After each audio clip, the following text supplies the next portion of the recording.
नमस्ते विद्यार्थी मित्रांनो, ज्ञानसेवा स्पर्धा परीक्षा या चॅनलमध्ये व या व्हिडिओमध्ये आपणा सर्वांचं मनपूर्वक स्वागत आहे।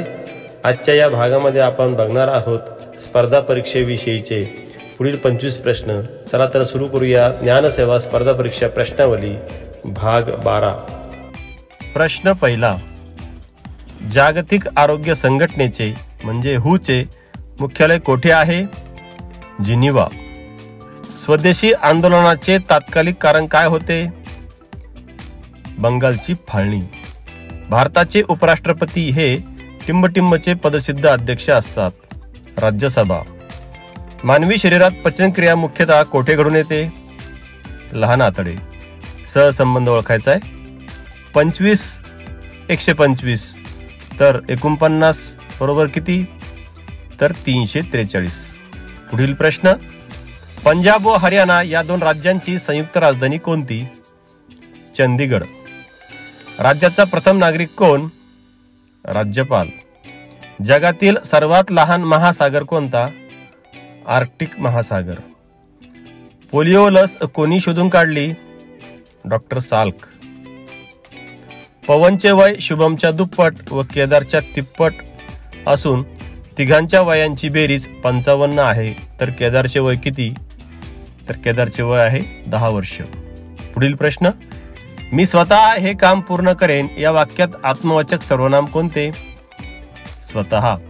पत्रव्यवहार, वृत्तपत्रे, चरित्रे इत्यादी इतिहासाची टिंबटिंब साधने आहेत, लिखित साधने आहेत।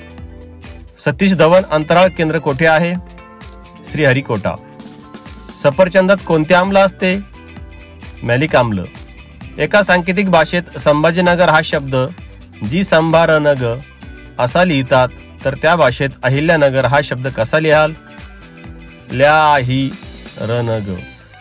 पुढील प्रश्न, महात्मा गांधी यांचे समाधी स्थळ कोणते? राजघाट।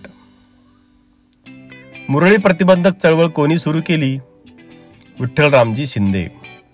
दर 76 वर्षांनी दिसणारा हॅलेचा धूमकेतू शेवटचा कधी दिसला होता? 1986। पदार्थातील द्रव्य संचयास त्याचे टिंबटिंब असे म्हणतात, त्याचे वस्तुमान असे म्हणतात। जर 21-6 ही संख्या 9 ने विभाज्य असेल तर हॅशच्या जागी कोणता अंक असेल? 0 किंवा 9।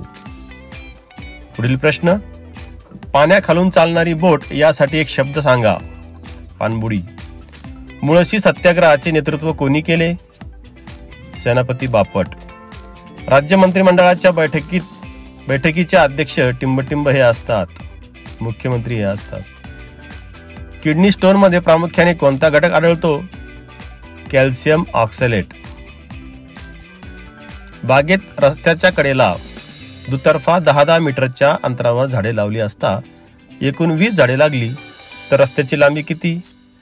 रस्त्याची लांबी असेल 90 मीटर। धन्यवाद।